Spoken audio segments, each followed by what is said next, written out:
Alrighty, guys, welcome back. This is episode 11 of Baseball and Whatever. I'm Justin. There's Greg. Today, we are going to focus on the Sox. We got some stuff with what's going on with their roster. We got some stuff with the Cubs. And then we got plenty of interesting tidbits from around the Major League Baseball, from around the MLB, I should say. And then, because we are both huge Batman fans, as you could tell from our interview with Bill Koenig a while back, we are going to talk a little bit about what we're hoping to see in the new Flash movie with Michael Keaton. If you haven't seen it, some of the stills from the movie have been released, and you can see an old Bruce Wayne, which was really cool, but then at the same time, really, really a bummer because I realized how much time has passed since 1989. Yeah, so Michael Keaton's 69 years old. Yeah, he looks amazing. I thought he was like in mid 50s, maybe, but wow, Good for him. Yeah, then look. I mean, we'll talk about that photo, but yeah, I was like, wow, that just kind of brought you back. I feel like when I'm pushing 70, I'm gonna be decrepit probably. So I give him credit for hanging in there. So. Must be nice, and you got money to do whatever you want too. That probably doesn't hurt either. But totally. So yeah, if you're checking us out for the first time, this is Baseball and Whatever. We talk baseball and then whatever else we're interested in at that time. We've done interviews. We've done. We got a vlog on the YouTube channel and in the podcast feed that Greg runs called "Consider Them Slime," where he kind of takes aim. We've got plenty of video game talk. We're big into video games, so if you like that, check that out as well.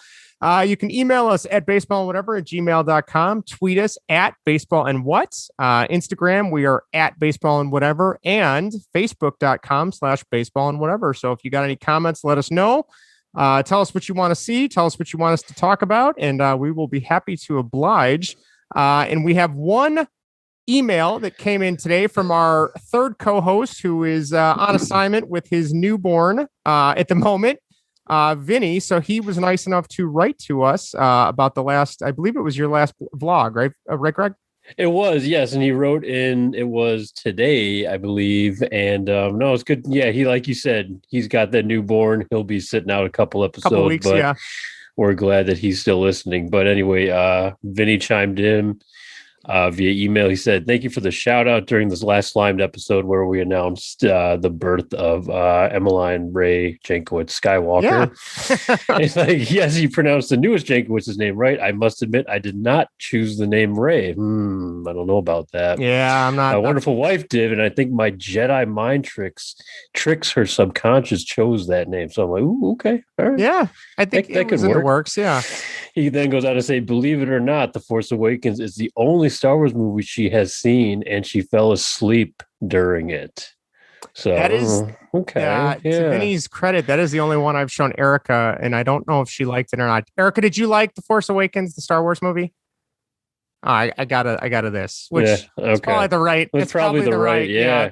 Those new ones aren't that good, so that's all right. I wonder what I think. When my wife Ashley, when she used to babysit or something, when she was a nanny, she would show the kids A New Hope. So maybe she's seen that. I don't know if she's actually paid attention to it though. Okay, I'm probably not getting her to watch. She's got to see Rogue One. I mean, that's Rogue One. That's what I keep telling Erica that right. It's kind of a bummer and there's a lot of death, and I figured that would rope her in, but not yet. So, but yeah, Vinny, totally. we miss you. We're excited to meet the new niece that we both have now. And we absolutely are. I suppose I should finish his email. Yeah, go ahead. Continue. Now, where did I leave off? Sorry, Vinny. I'm reading it right off of Gmail. Vinny says, "I do suspect that after I show my daughter The Rise of Skywalker, that she will inevitably change her name to Emmeline Ray Jankowicz to Ray Skywalker." I think it's already been done, Vinny. Because why wouldn't she want to be named after the most badass family in the galaxy? Great Slimed episode, as usually, and keep up the good work, fellas, during my absence. For God's sakes, Greg, play some damn video games, would you? He's got a point. I'm trying. I don't know. I'm running out of excuses, aren't I? I don't even have an excuse. Well, and I also to jump back to Vinny's email, Vinny, if you show Emma Rise of Skywalker, we might have to report you to DCFS. That sounds like endangerment to me, but I think so. We're you're endangering yourself watching. Yes, that too. So least favorite Star Wars movie, Rise of Skywalker. I got to go Last Jedi. I hated what they did to Luke Skywalker in that movie. That is fair. That is fair. And we can have this debate another time. Yes. We'll have to have Vinny on for that one. Yes. And I think Rise of Skywalker is my least favorite. Yeah. I think it's there. I think it beats, I think it's worse than The Last Jedi, but we'll save that for it does a lot of bad things too. Day. It's a 1A, 1B situation, realistically. So very true. Very true. All right. Well, let's jump into some baseball. The Sox, there's quite a bit going on here. Where do we want to start? Greg, you want to start us off? Okay. So off today, right? Yes, so they're off today. Last game versus the Pirates. Is that the one you watched, Justin? I watched the last two against the Pirates. Yeah. Last two. Okay. The first one, they lost, obviously. That was rough. Yesterday I believe it was yesterday. They won 4-3. Leury Garcia hit a home run, but before that, lost 5 in a row.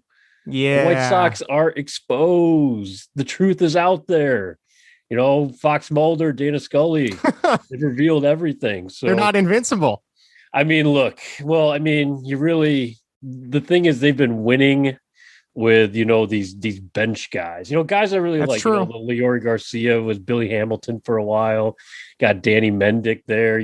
Some of these guys. I mean, Brian Goodwin, who we brought up when they first signed him, was like hitting cleanup the other day. You're like, oh man, So yeah, but I think that 4-game set against the Astros, and then they lost that 5th game to the Pirates, who I guess were hotter, so they just came off a good series with Cleveland, but that revealed some real holes in the offense that could be potential issues going forward again, especially against these 500 teams. Yeah, above 500 teams. The White Sox are not playing that well against 500 teams. I don't think they have above 500 records. So, yeah, I don't know. I don't know if Rick Hahn's going to bring some enforcements. I don't know if they're on the way, like these trades or something like that. I think we brought up guys like Adam Frazier, who's on the Pirates. I don't know if they do another dugout switch thing again. Just with Gerard grab Dyson your shit and get out of here. Walk down the other opposing dugout.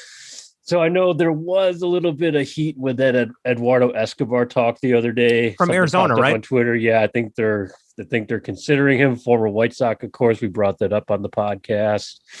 So I don't know. I think we need some starters here to some starting position players to maybe help out this lineup a bit. Because like I said, the Mendick replacing Nick Madrigal, Leury Garcia in right field now for Adam Eaton. Adam Engel just went on the Adam Engel, with a hamstring strain. Yes, and they called it on the 10-day, and they called up Luis Gonzalez. So, and I heard that he wasn't necessarily playing the best in Charlotte, but they wanted somebody who actually was a decent outfielder, and that's why they called him up. Right. They have a bat down there, a guy named Gavin Sheets. Okay. More of like a DH style guy. I think he's like DH first base. Maybe he plays outfield, left field. Maybe I can't remember.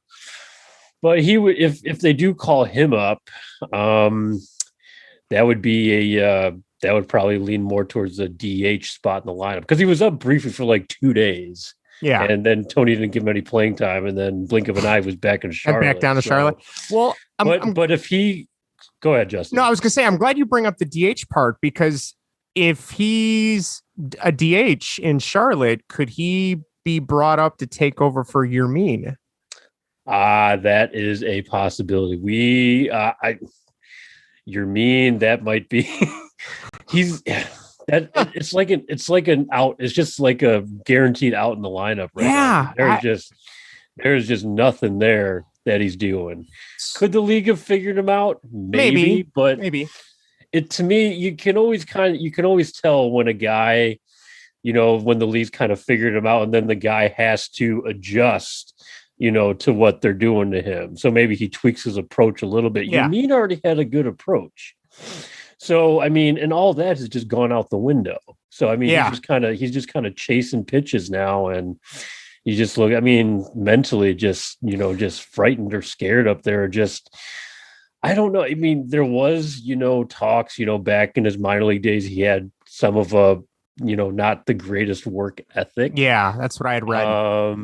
I don't know if that's translating now. I haven't heard anything like that, but it always kind of, sticks in the back of your head. I'm like, hey, here you go. Here's a guy who has kind of laid low a little bit before. He's not doing so hot. I mean, Yeah. I wouldn't think that would be the mentality of a big leaguer, but you never know, especially for him who's trying to keep his job, in Yeah, that case. So it's just been bizarre. I think it was on Tuesday or Monday. I went to Baseball Reference and I grabbed his stats for the last 30 games. So he had 110 at bats, 2 home runs, 12 RBIs, 25 strikeouts, a 164 batting average, a 231 on base, and a 236 slugging, which that's awful. No, it's terrible.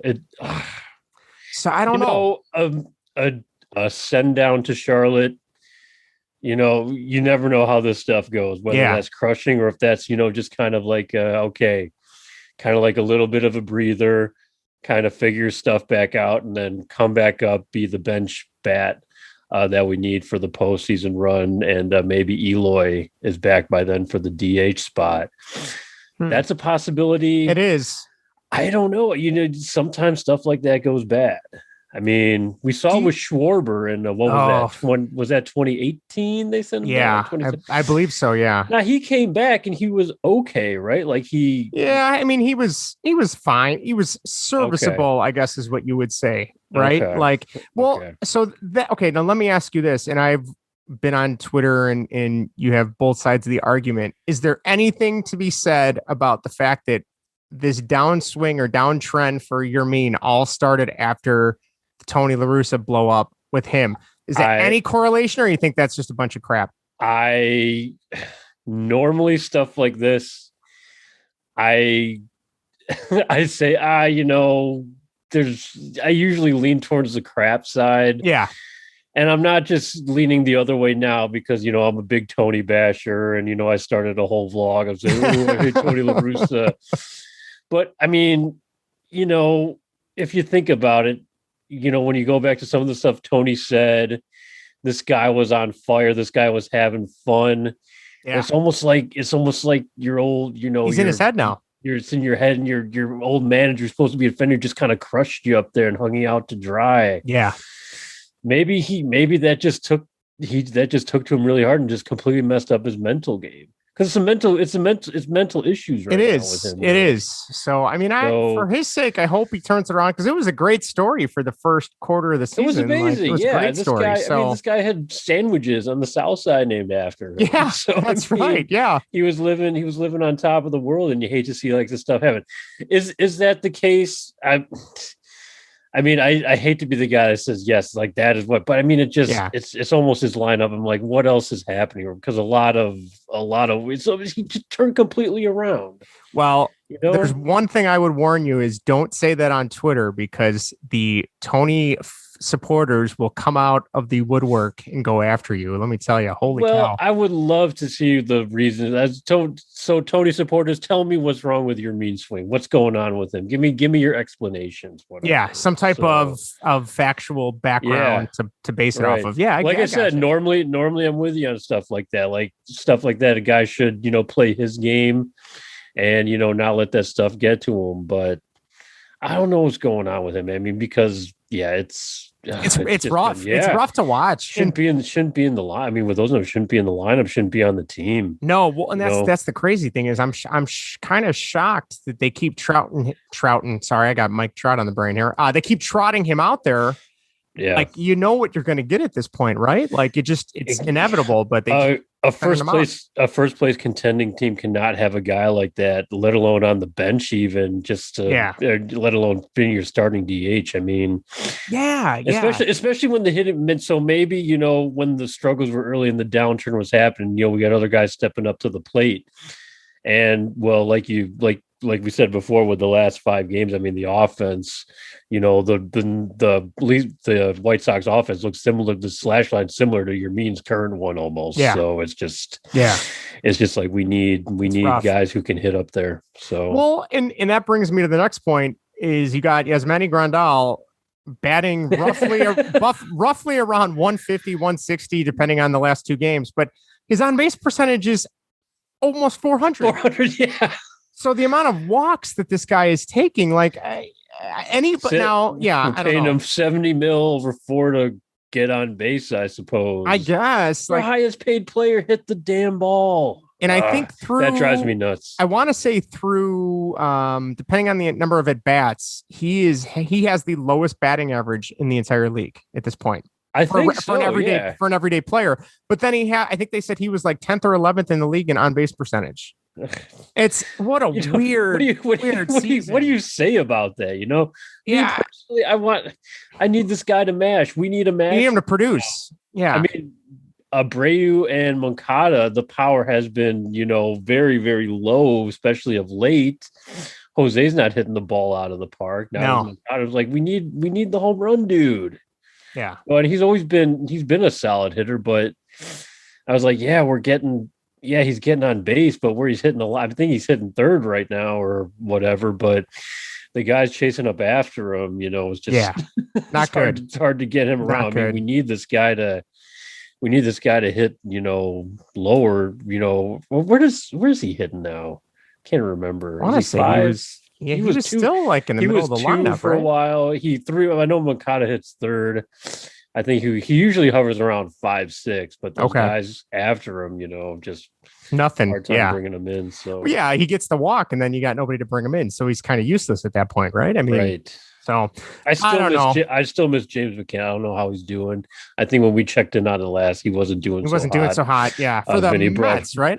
For the Mets, yeah. Vinny brought in the numbers. I'm like, I don't care. He works so well with the pitching staff, Well, him and was it Giolito? They had like a really good. Yeah. They had a really good combo going. Exactly. So I don't know that to end on a positive though for the White Sox, getting a chance to listen to watch the last two games. They had, I think Steve Stone was on vacation. I want to say, does that sound right? And again, we've documented how much we like that broadcast. So they had Frank Thomas fill in with Jason Benetti, and I kind of tuned in just because I wanted to hear what that was like. And it was actually a lot of fun to listen to. Like, it was kind of neat, right? Yeah, like Frank, you could tell he's not going to be the analytical one. Don't expect Steve Stone, right? But like he's just telling stories about when he played, and just Jason Benetti's playing off him, and they're giving it back and forth to each other. It was just so fun to watch. Like it was enjoyable. So they need to. Not to take Steve Stone away, but they need to, anytime he's on vacation, they got to get Frank back. I don't know if Frank is in the works of wanting to do that as a career. I think he likes just being the pregame guy, maybe. Well, he definitely does pre and post. And in the postseason, he's on Fox with, I think, like Big Papi and Pedro and all those guys. Yep. Yeah. And another former player that was on a few nights before that was Gordon Beckham. And how did he do? Because I didn't get a chance to listen. He was okay. He had a couple moments where he really brought. I mean, he even talked about Yermin for a little bit, where he kind of broke down his swing. And broke down what he should try and do. Is like, hey, his timing is off here. He's trying to overcompensate here. He should try and go in right. And it was kind of cool because Yermin was doing those things as Gordon was talking about it. I was like, man, he sounded very smart in the booth. He was that's a good thing. A little overly technical, I think, for a television broadcast. And it kind of went on and on a little bit. But, it all sounded, sound and everything. So, good. And then they had the little comments about the Astros there at the end when I did hear about when they were jumping on all the sliders of the White Makes Sox. You wonder. That makes you wonder. I was like, it makes you wonder why we're still calling the goddamn slider, if you ask me. Yeah, that too. But it's always in the back of your head, So I mean, at least the Sox are still in first, still hanging on, and we'll kind of see how it goes from there. Something, I was telling you before we started recording, I didn't even know what to put for the Cubs this week because I feel like it was just a whole lot of nothing on top of a few disappointing things. The first one I had was Arrieta start again. His last start. Back on the list. Huh? Back on the list. So I believe he starts tomorrow too. And if he has another blowout tomorrow, that's 10 bad starts in a row. They got to make a decision or do something. But anyway, his last 9 starts, he's got an 8.05 ERA. He's averaged 4 1/3 innings per start, and he's got a 2-5 record over the last 9 starts. So not good. I don't know too many professional baseball starters that can survive the whole season with an over an 8 ERA. I would think over 5, maybe you're not a starter anymore at that point, but that's just me. So And it seems like there's always an excuse, which, maybe there is, like the one time he was sick. And then the other time it was, the ball wasn't feeling right. And it's just like, all right, well, you need to kind of look inward a little bit. And obviously this is easier said than done, but maybe you just don't have it anymore. Right. Like, I don't know. It's tough, but they got to do something with him. Either it's DFA or put him in the bullpen and use him as a mop-up guy, because they still get blown out occasionally, and he can be a guy that just comes in and. Well, that'd be the interesting. That'd be kind of be the interesting way to go, because I mean, there's still, you obviously want to try the bullpen first if he can help you in there. I mean, if he's going to give it up in there, like, no, just get him out of there. But, and I think too, like, are they hanging on to him because they really don't have an option for a fifth starter? I mean, you got Adbert Alzolay coming back. I would assume Trevor Williams, I think, is a couple weeks away still from the appendectomy. Right. Alec Mills has been up and down as a starter. So, he started the other day, didn't he? Yes, he did. Like that? Yeah. Yes, he did. Okay. So I don't know. I guess it's a mess. Maybe they just need a body in that spot. I don't know. I mean, are they still in first, or they're last time I checked, they were still in first, but they have rocketed back down to reality after the last week and a half or so. So right. So it's just a shame. And then you think of, we had an ace that was traded for next to nothing. So I know I will beat that dead horse for the whole season, but I might as well, because because that is a key guy. The Cubs he's having a pretty good season in San Diego. That might be enough to, win the division. Was enough to win the World Series? Probably not. But no. Definitely the division if he was pitching the same. So I don't know. I mean, I don't think the Cubs really knew what they I think they wanted to do with that. I think that they knew what they wanted to do at that point when they traded him, but I don't think they saw this kind of, I guess if you call it success, they're having right now. So I still call it success, first place. Yeah. Team. So I mean, it's just, I just don't know how far you're going to go with it. I feel like it's just a lot of smoke and mirrors, and at some point they're going to run out of that. But the other interesting story that broke this week, one of the last series, Baez lost track of the outs. He thought there were 2 outs. There was only one. He got caught off on the base path. And then once he realized there was only 1 out, he just kind of stood there, didn't hustle back to the base, didn't even make an attempt. At which point David Ross promptly pulled him from the game. So, first of all, Greg, I got to ask, what's your take on all that? Should he have been left in the game? Should he have been taken out? Should they have done a different way to kind of moment, so to speak? What would you have done in that situation? Me personally, I have no problem taking a guy out. That's kind of like the old school guy. I totally agree. For screwing up fundamentals like that.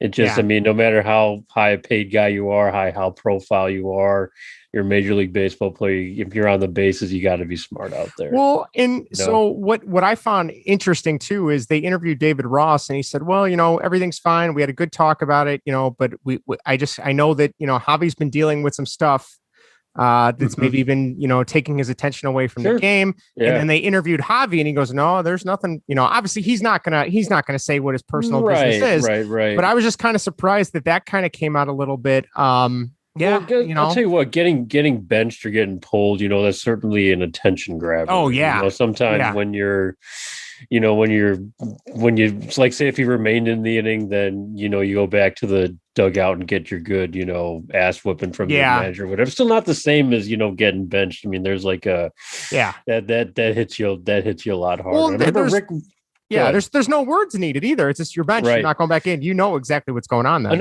another guy that did that was Rick Renteria. That's right. With, I think it was Avisail Garcia, if I'm not mistaken. Okay. When he didn't hustle out a key. I mean, guys don't hustle the first. No, they probably should, but I think he didn't hustle the first on what turned out to be an error in the infield and got thrown out or something like that of that sorts. And he went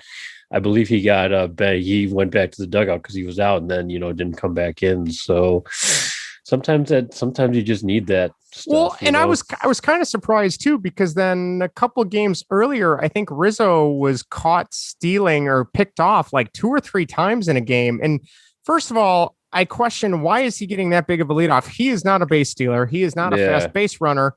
Okay, I get you get caught once. That's, luck of the draw. But a second time, that's kind of on you. So I was kind of surprised in retrospect. Obviously, hindsight's 20/20, but that could have been a moment where you pull Rizzo and say, hey, the fundamentals here are clearly not working. You need to sit down. But, they obviously don't really have, then what are you going to do? Move Bryant to first? Or, I don't know what you do at that point. I know. There's a case for the other side too. It's just something, there's, when you look at the play, if you look in Rizzo's case and there's like an aggression involved or something like that, maybe if it could have been boneheaded, but he's in the game at least. He's giving it his all at that. Right. I mean, it was just stupid mistake when you're in Javi's case and just ignorant of totally the outs being out of it, because that totally changes the way you run the bases. That's anyway. true. I mean, you're on the bases to score. So I hadn't thought of it that way. Yeah, it's I hate seeing that stuff. I hate seeing a player doing that, and you don't want to see anyone get benched, but sometimes it's what you need. A little bit of timeout. So. Yeah. So, and as a parent, I give a lot of timeout. So I'm kind of like that guy too. So we'll see. I mean, I don't know. Again, we're riding this wave. The Cubs were up high. Now they're kind of, they're going downhill a little bit. If they can turn it around to hang in there, we'll see. But I mean, we have this trade deadline coming up in like a month or whatever. So I know we've hit it before. So I don't know if I see selling at this point. I don't know if this thing is going to collapse or whatever. I would not want to be Jed Hoyer this year. Yeah, it's such a weird, kind of spot in limbo to be in right now. So I didn't realize. I just checked the standings. Milwaukee is technically in first. They're a half game ahead of the Cubs. So if the Cubs win tonight against the Dodgers, it'll be back tied for first. Cincinnati has moved into third, and then St. Louis is 5.5 games back in fourth. So okay, all right. I don't know.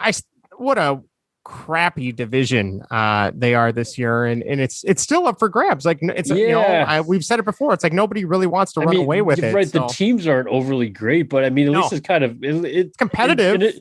Exactly, and it's defensive in a weird way division because then you have the Cincinnati Reds creeping up on everything here and spoiling the party, and so it's like we'll kind of see what goes on with this, but Yeah, I don't know. Strange baseball season. Oh, God, you can say that again. Well, that's a good segue into just talking about the rest of the MLB. A couple stats that I found this week. I feel like I had to step my game up a little bit because our resident statistician, Vinny, is on the IL this week. So a couple stats that I found interesting were, first of all, this was as of the beginning of the week. So this one might have changed, but I don't think it has. The Orioles have not won a game on the road since John Means threw a no-hitter for them. That was 19 straight road losses as of last week. I don't even know how you don't fumble into a win on the road at that point. That team is a mess, and their manager. It's so sad to see. Right, it is. Because even in the Showalter years, more recently, I mean, they were sneaking in the postseason. They never made it far, but they were always they got it at least. I mean, that's when kind of Chris Davis was mashing for a little bit before. Don't remind the Orioles fans about that. Yeah, I know. I think he's even hurt right now, but probably for the best. He's hurt. Yeah. Right. We're gonna pay you. Just don't show up. They had that weird play. What was it, a couple days ago, where they're getting the opposing team into rundowns and everyone's covering the wrong bases and everything, and runs are just scoring. No one's paying attention. It's so sad to see. Right? No offense, no pitching. I mean, and now the defense is right. So how are you gonna? Especially if you don't have defense, then you're guaranteed not to win anywhere. You don't have a chance. So forget about it. So I caught that. The other one that was the Diamondbacks were giving them a run for their money, but they just won this week. So the Diamondbacks beat the Brewers this week. They snapped a road losing streak as well. They had not won a road game since Baumgartner's 7-inning no-hitter. As of last Saturday, they were 2-29 in their last 31 games. Ooh, sounds like the number one pick or whatever. Jack Leiter will be going to. He might be going there. Yeah, he might be going to Arizona. He might be going to the desert. So yeah, I caught those. Two other pitching stats I found interesting was DeGrom currently has a .5 ERA through his first 12 starts. In all my years watching baseball, playing baseball, growing up, I have never seen a starter have an ERA under 1. That is unreal. So good for the Mets. I mean, that guy is amazing. Are they still in first? Let me check. I don't. think- I don't. I They think- might be. Because I think it's them or not the Phillies. I don't Because think the Braves are kind of falling apart. Yeah, here they with have. injuries Let's and see. Ozuna Yes, they are 3.5 games up on the Washington Nationals. on the Nationals. Okay, so yeah, Yes. here come the Nationals creeping up a little bit. So Yeah, I Bryce don't know who's in Harper. last in that division. Is it the The Marlins? Miami Marlins. Miami Marlins. Yes, Okay. yes. So, last pitching stat I have for you that I found interesting was Yu Darvish was the first to reach 1,500 strikeouts in fewer than 200 games. He did it in 197. The only other guy that did this, the second fastest, was Randy Johnson, who did it in 206 games. And that was from Sarah Langs, who is the MLB statistician. She's a really good follow on Twitter. Some of the stuff she comes up with, the stat wise, is awesome. So, yeah, he's in pretty good company because Randy Johnson, in my mind, is one of the best pitchers, if not one of the best left-handers, one of the best pitchers in history. So, I mean, that's awesome. So, what a great feat for him. Yu Darvish, you miss him, Justin. Yeah. Because before, remember after the signing, like everyone was ready to kick this guy out of town. Yeah. So well, I think once everything came out with the Astros, I think there was a lot of goodwill put towards Yu Darvish because you realized he wasn't tipping pitches, he wasn't struggling. Right. It was because they were cheating. And then once that came out, I feel like he almost felt vindicated because he kept saying he wasn't tipping his pitches, if I'm not mistaken. But I think he felt vindicated, and I think he just kind of ran with it, and he's back to his old self now. So it's been nice to see. I mean, good to see. If he's got to be on another team, good for the Padres. You know, I'd like to see them take it further. So we'll see. Yeah. But totally. In terms of actual baseball stories, the first one I caught was from the other day. Now that the pitching substance check is in full effect. Oh yeah. Well, actually, DeGrom was the first to be checked. Wasn't it? Yes. Jacob DeGrom was the first one. But then Joe Girardi took it a little bit further the other night. So he called for. There was the first check on Scherzer, which I believe is when the game starts or when the pitcher comes in, and then there was a second check on Scherzer and a third check on him. Which is kind of when I think he lost it. He started undoing his belt buckle to take his pants off. He took his hat off, his glove. He was irate. I know in the rule book, they did say that if coaches do it too many times to try and disrupt the pace of play, they can be punished for this. Is that okay? That's what I was going to ask you. Like how many times can you do a substance? It doesn't say how many times. Okay. So I think that's like another judgment call from an umpire. It's like, okay, hey, great job, Rob, man. For here you're trying good for pace of play if that's your main concern, right? I feel like they come up with these ideas that initially might have something worth merit, but they don't dive deep enough into what's going to happen. Right. If this all goes according to plan, what could still happen? And then you got Girardi, who you can't tell me Scherzer was cruising from what I saw the highlights. He was totally just trying to mess up his game, right? Smart baseball. Yes, I mean a smart move, kind of a dick move, but a smart move. Right. I mean, it makes sense. I would call for it too. But and then I saw Shohei Ohtani when his check, he was all smiles. He was happy to show all of his stuff, and then you have Scherzer who was pissed. I think they also. Bryce Harper was out there. They wanted them to check Bryce Harper's hair. The amount of product in that thing. And then another pants dropper. I think it was Sergio Romo on the A's. He was there talking, and he started taking his belt off and started Ned Braden stripping on the field there. So this is not going to be the end of it. There's going to be much more to come.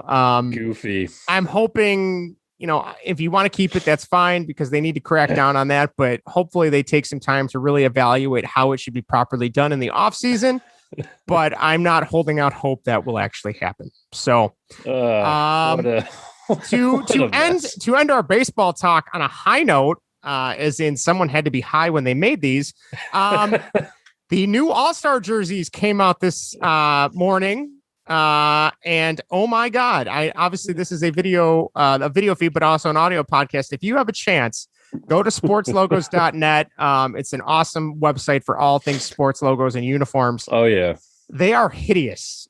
So just to kind of clarify what they look like. First of all, they're 2-button jerseys. They're not button downs, which I don't know how I feel about that. Do you have a preference about that? I was actually going to bring something here for the video feed. I forgot to do it, but when I played in a men's league towards the end of my quote unquote baseball career. Sure. You know, we were a team called the Nightmare, and the first thing I thought of when I saw the picture of those jerseys was my Nightmare jerseys. And do you know why? It's because of the damn 2 buttons. It's not a baseball jersey. Yeah, give a real bit. All right, here, Justin. Let me say this. Okay. I kind of like the fact that they're wearing all-star jerseys. I think that's kind of in the game itself. In the game itself, sure, I think that's like okay. You know, I think that's been like I said. I have no problem with wearing the home whites and grays, but I'm like, it's kind of cool. You know, kind of change it up a little bit. You know, everyone kind of puts on whatever, but these. The good thing is these only have to be worn for one day, one time on television. So if you haven't seen them, pretty much they're 2 button up. They almost look like a men's Henley, which is like a polo without the collar. Yes, and they got the 2 buttons. But then the worst part is, so then they took the abbreviation, the 3-letter abbreviation of the team that you would see like on a baseball game on TV to show what the score is. And that is down the left-hand side of the player. Yeah. And then on top of that, they superimposed the team's logo on top of that, but you can't really make out either one. No. And then the other thing that upset me, because I'm a stickler for details, is for both Chicago teams, they put CHI. Well, neither team uses that as their abbreviation. The Sox use CWS and the Cubs use CHC. So they couldn't even get that right. And then, for some reason, the ends of the sleeves are like a floral Hawaiian print, which makes nothing. I don't think of Hawaii when I am in Colorado. And even if it's because they made these maybe before they moved the game from Atlanta, nothing in Atlanta says Hawaii. Yeah, I was like, what's the Atlanta component of? So I don't know what they. From what I've read, and I did a little research, this was all Nike because Nike has the rights to the uniforms now. And it almost reminds me of, if anyone's out there as a college football fan, the way Nike ran the Oregon Ducks men's football team. They were hideous. Like every week they had a new uniform that was so awful. It's like, I can see Nike kind of working this in. So I hope this 2-button thing, I hope we don't see that. Like, I would totally love the pullovers from like the 80s. I like those. Like those are kind of the jerseys. Fine. Yeah. That's like fine. I have a Sandberg one that's a pullover, and I think I have another 80s Cubs pinstripe that's a pullover. Sure. I like those, but the 2-button thing makes no sense. I don't understand it. So they're just like one tick away from just putting a collar around the thing. Yeah. I feel like, you know, granted, I haven't played baseball in a while, but in my 16-inch and 14-inch softball teams that I've played on for the last decade, we just had a T-shirt with our team name, and I feel like that looks better than these things. So, well, I think for my last softball team I played for, we were men's 12-inch. Okay. And we had 2 buttons, but I mean, that's. But softball. You're also not different sport. You're not Major League Baseball either. So no, we were not. But when we had them for the Nightmare, I was like, oh, I don't know. I mean, it was obviously we were kind of funding our own jerseys and everything. Yeah, it's a little bit different. Yeah, we had to custom make them and everything, and at least I got my number and everything. Yeah, but I was like, these are kind of weird. Plus, I didn't like the color. The blue, the shade of blue. Oh, okay. So I'm like, I don't like these, but so yeah, I'll be very curious to see, you know, walking around town or going downtown this summer if we see anybody wearing these. So what's the whole? So we got white and is it white and black or white and navy blue? White and navy. Okay. White and navy blue. So and we just saw the tops, right? We didn't see like the full uniform. We did not see the pants. No. What do you think about the hats? What do you think about the hats? With the star logo, we kind of they have a star with the team logo and then a star in like the background, so right? I feel like it's too much. So I think the hats are navy. The bills I want to say are red, which makes me think it was. I think the bills are red. I could be wrong. On that, but the hats are navy, and then there's like a little bit of purple for the Rockies. And then there's a couple other, like the color scheme just does not match the rest of the uniform. And I'm a sucker. Like as people know, because we did our top 5 sports uniforms, we are really big into like the aesthetic of your uniform. Like I loved getting jerseys when I was a kid. And if I wasn't so cheap now, I would have way more hockey jerseys in my closet right now than I do. But we'll see. And like you said, I'm almost curious if Nike got, you know, maybe did a little business deal there to pay a little bit more money to get them to say, okay, you're going to wear these during the actual game. Because I mean, going back as long as I can remember, they've never worn those during the game. It was just during the home run derby. It was just the home run derby. I guess they'll be wearing them during the derby too. Yeah. I forgot about the home multiple run derby, exposures too. This Ooh, affront to the eyes. Yeah. I don't know. I mean, the design. I think they were on a good track maybe to get Sure. something right. I know it ended very well, but yeah, the whole two buttons, Yeah, it just doesn't look right. it just doesn't feel like baseball to me. I'm sorry. At that point, I'd rather just bring back the vests with the undershirts, or you know what I mean. I don't know, Totally. or the turn ahead the clock jerseys from like the mid '90s that were There like you awful go. looking. So There you go. Yeah, at least get a little bit of nostalgia in there than these yeah, weird or if you're gonna get weird, get really weird with it. Like don't like border like this could be. You know what I mean? Put something funky out there. I don't know. I don't know. So Yeah, all right, it's well, I'll watch the All-Star game. Oh yeah, I'll watch it too. Yeah, I'll probably be like, yeah, those look like shit. But. Yeah, pretty much. Yeah. So, all right. Well, on that note, we are going to shift gears to our whatever section. Like we mentioned earlier in the show, we are going to talk a little bit about Michael Keaton's return to being Batman in the new Flash movie. The first stills of filming came out today. And we're just going to talk about that. So I guess the first question I have for you, Greg, is what do we actually want to see? Or let me backtrack. What do we actually know about the Flash? Do you know anything about the Flash prior to this movie? Barry Allen goes back in time to prevent the murder of his mother. Yes. And his father, who's now played by Ron Livingston. I did not know that. That's actually cool. I like that. Billy, I forgot his name. I forgot the actor's name. And yeah, his dad is found guilty of it, right? Yes, even though he didn't actually saw him. We actually saw him imprisoned in Justice League. Yeah, I made it that far, Justin. In Justice League, I saw all that. Well done. Hey, well done. Look at me go. So we know he's going back in time or changing the course of history, I guess, at this point. So yes, of course, we live in the multiverse age across all movie industries. So that is going to inevitably affect this universe, so in which will spawn two Batmans.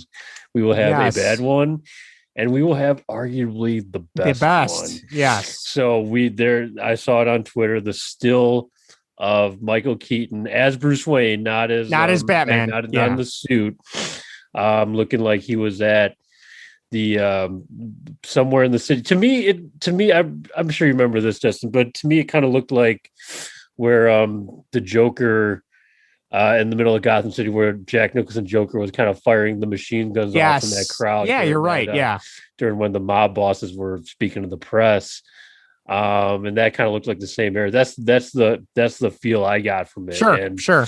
There was Michael Keaton in a blue suit, with the gray hair, the Bruce Wayne haircut, just the same. It was identical in the side by side photos they posted.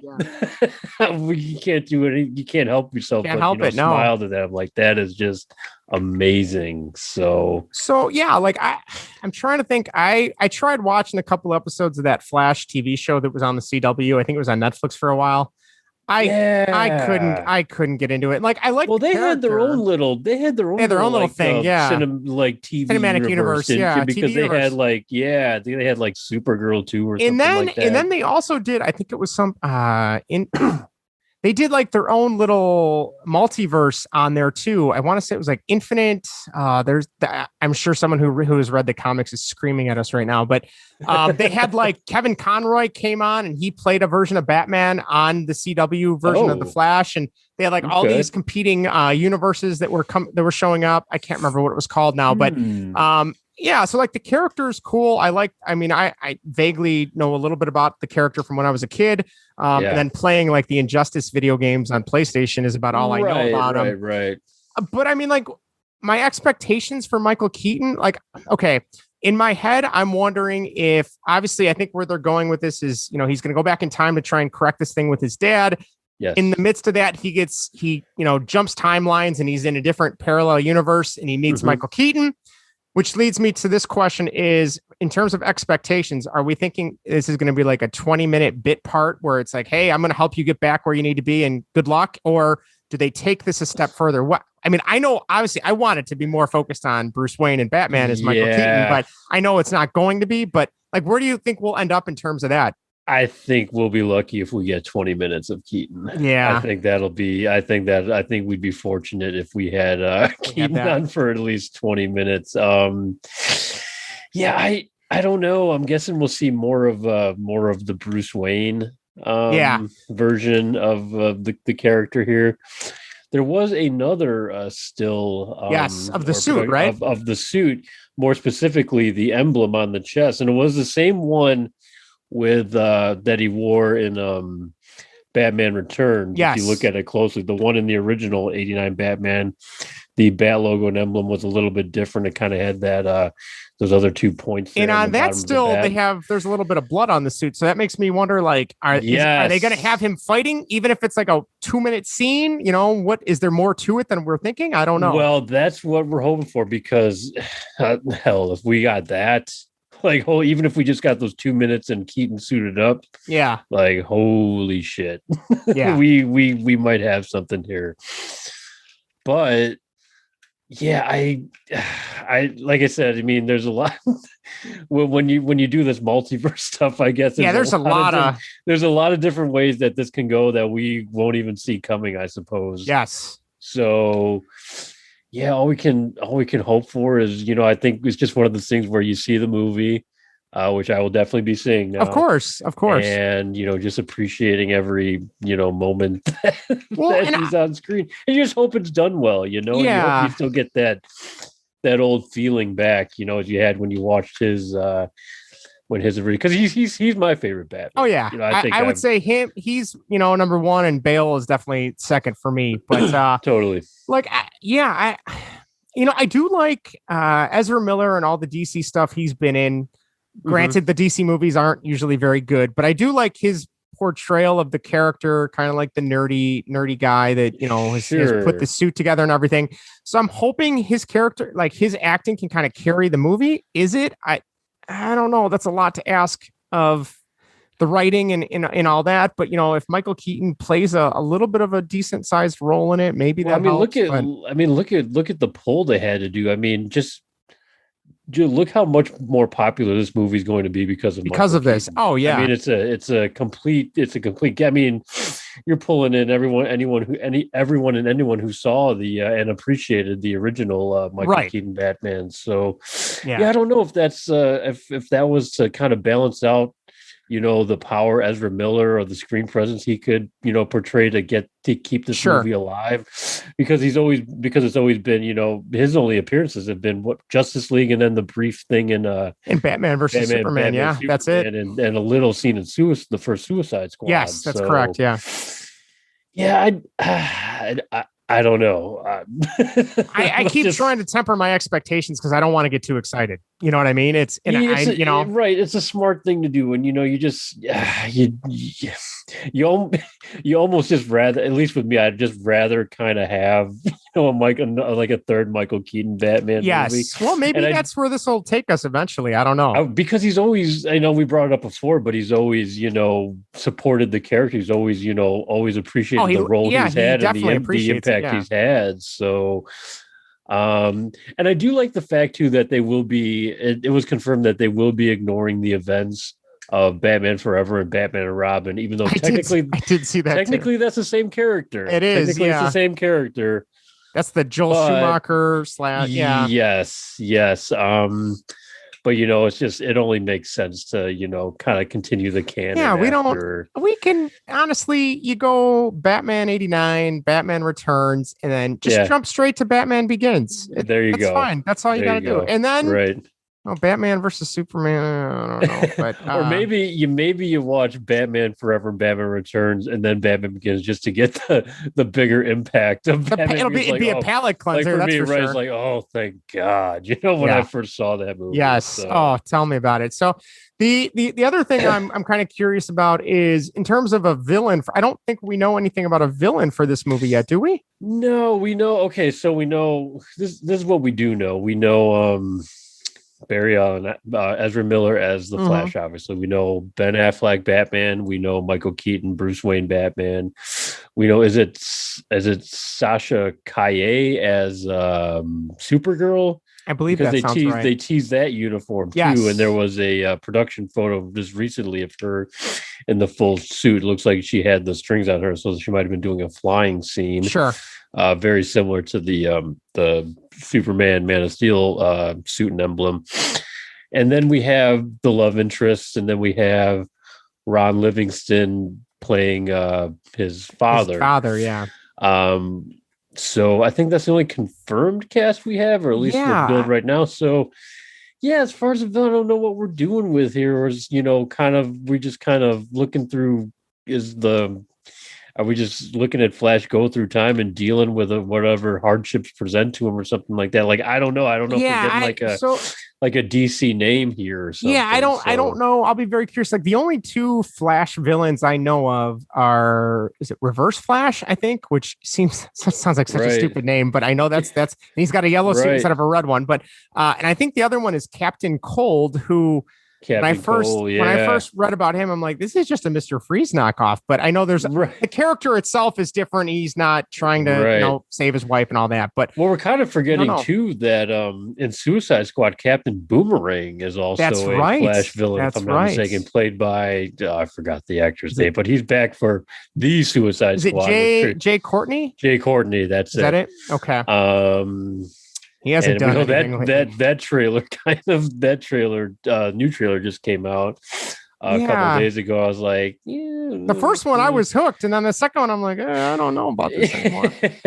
so like, well, maybe. Yeah. So like the man, in a perfect world, okay, here, let me pitch this. This is not going to happen, and if it does, all right. So he goes into the maybe he starts off obviously in the multiverse with him and Ben Affleck, because that's the one that's been in the movies, that's kind of like where we're starting. Yeah. And I don't know who you'd bring in as a villain for that, because the villains they had in Snyder's Justice League obviously were kind of taken care of for the most part. But so he crosses timeline, he ends up in Gotham, of Batman 1989. Yeah. You bring back, because he never got the chance to do it, you bring back Billy Dee Williams as an old Two-Face, and he's like a mob boss now as opposed to going out committing the crimes. How great would that be? If I don't see this movie now, Justin, we're just gonna pretend that's what happened. It's already ruined now. If I don't see it, because I mean, Billy Dee Williams returning would be amazing. He never got he played Harvey Dent in the first two movies, and then he never got the chance to be Two-Face. He took the role because he thought he was going to be Two-Face, right? And then they recast Tommy Lee Jones and turned the character into like a show, right. It turned into like a Joker knockoff, same as the Riddler. So I mean, Jim Carrey did his own fucking thing in that movie. Jim Carrey's a strange dude to begin with. Played a version of Jack Nicholson almost. But, how amazing! Wouldn't that be great?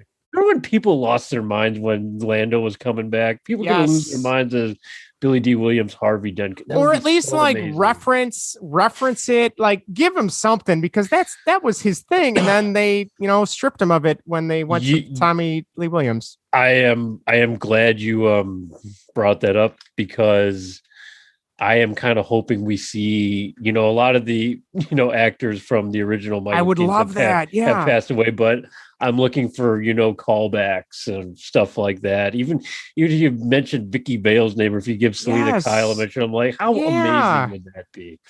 Yeah. Don't know if it's going to happen. Don't know, what the legalities of that are. Sure. But God mercy, how amazing would that be? Or even have I can't think of the actor's name, but the guy that was the reporter that worked with Vicky Vale. Have him, still writing for the newspaper or whatever. I can't think of his name. He's been in a bunch of stuff, but in the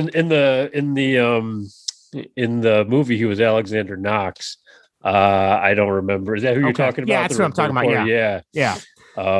So I think my problem is, and maybe you would feel the same way, is like I'm getting more amped up for this potentially thing that's just going to be like a 20-minute side story as opposed to the whole movie. Right. Obviously, I think they know that, because you got Keaton. You're gonna like you mentioned earlier. You're roping in all these people to come see it. So I hope they make good. We'll see. I mean, DC movies don't have the best track record. Right. It's from what we have with the plot and what we kind of figure. It's almost like we're just going to have a section.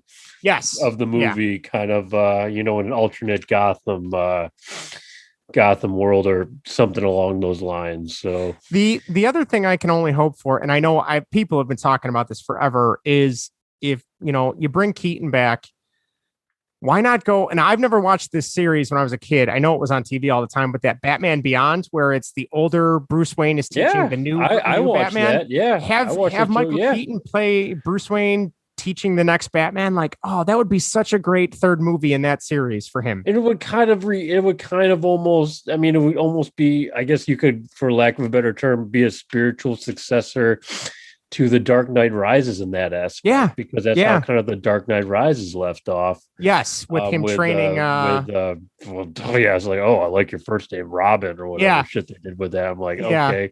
But yeah, no, that's interesting. And people have been, Justin, people have been pining for an idea like that. Yeah. I mean, it's there. Kind of like a mentor, Bruce Wayne. Kevin Conroy also did continued to do the voice of Bruce Wayne on that show. I can't remember.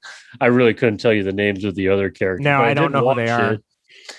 But yeah, I mean, Michael Keaton in a role like that for that'd be great. A movie or two, unbelievable. Yeah, that'd be so much fun. So just give me anything Michael Keaton at this point. Anything he does, I'm going to go see because he's one of my favorite actors because of his, seeing him in Batman. But So yeah, I mean I think that's all I got for this discussion. You got any other? I did want to say too. I know you want to hit. Yes, I know, Justin. You've said, and I've agreed with. The more I think about it, more I agree with you on this. But I have a separate point. But I believe you did say that you believe Michael Keaton plays the best Bruce Wayne of all the. You did say that, yes, right? Okay.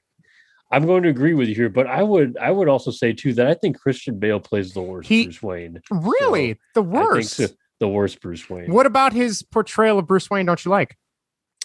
I think it was ruined for me in the Dark Knight. Actually, believe it or not. I'm throwing all of Heath Ledger's acting aside. I'm not paying attention to any of that. I think he does a fantastic Batman because I believe the character, like the dual part of the character. Like I can honestly believe because he's such an amazing actor that I could almost see like it was almost two different actors playing different parts. Sure. Okay. But what they did with his character just as Bruce Wayne, I just didn't feel like there was just anything there. I don't think they put any. I don't think they really put into any effort into it post Batman Begins. Okay. Yeah. More specifically, it just felt so fake to me, and it just felt like they would just rather have him, be in the Batman suit the whole time. Yeah, he played the tortured soul a little bit. I think it got a little better in the Dark Knight Rises. That movie got a little bit darker, but him trying to escape the prison. Right. Yeah. And, I know that's kind of maybe sacrilege to say, but I think, when you go to George Clooney, I'm like, yeah, that movie's a mess. But, when you look at George Clooney's his acting ability, he's got the charm to him. Mm-hmm. And he had the charm to him playing, Bruce Wayne in those few even goofy, campy scenes or whatever. But I look at that, I'm like, you know what? Maybe that's what was missing for me. With Christian Bale's Bruce Wayne a little bit. Well, was a little bit of that charm, maybe just just this tortured guy. Well, he was more of just like the rich playboy douchebag as opposed to the right. Yeah, and I almost kind of wish they went that way because he was so good as Batman. Yes, he was. It was just like it could have really been a night and day thing. Sure. when you could have made him the douchey playboy type of, little charming bastard character. But, on the other hand, then just made him really, you just completely changed once he put on the bat suit. And he's just like the Bruce Wayne character alone in The Dark Knight.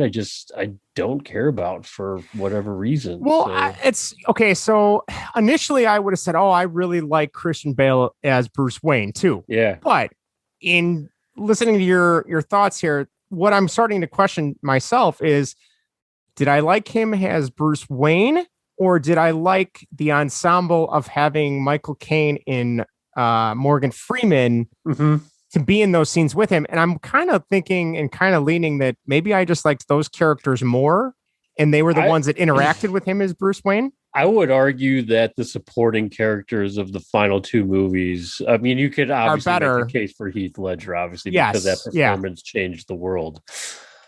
we'll break it down a little bit really quickly. I mean, you had Liam Neeson, you had Gary Oldman, you had Michael Caine, Morgan Freeman, you had Anne Hathaway in the end, even though I didn't really care for the Selena Kyle portrayal, she did what she could with it. But my point is the supporting cast around is what built that around even the interactions between, not even with him as Batman, just as him as Bruce Wayne, is what kind of saved it. Because even when he's interacting with Morgan Freeman, Lucius Fox, you're almost there for the Lucius Fox. That's what I'm kind of wondering now. What he's saying, and you're not so interested in what Bruce Wayne is saying. So, I think you make a really good point. Like I said, that's not knocking Christian Bale's performance, because he's one of the best working actors today, without question. And the Batman, even people make fun of the voice or whatever, but it just worked. It felt real. It did. It was dark, and his portrayal as Batman is arguably the most real out of any of them. I would agree with that too. I would definitely agree. But what they did with the Bruce Wayne character, and not a knock on his acting ability, but just I don't feel like they put any. They didn't do enough with it. Yeah, and maybe I'm saying harsh, calling it worse. Maybe now that I'm thinking about it more, maybe I'd throw more Val Kilmer there, because that was really and what about Ben Affleck? Yeah, I would. I think I like Ben Affleck better as Bruce Wayne than really.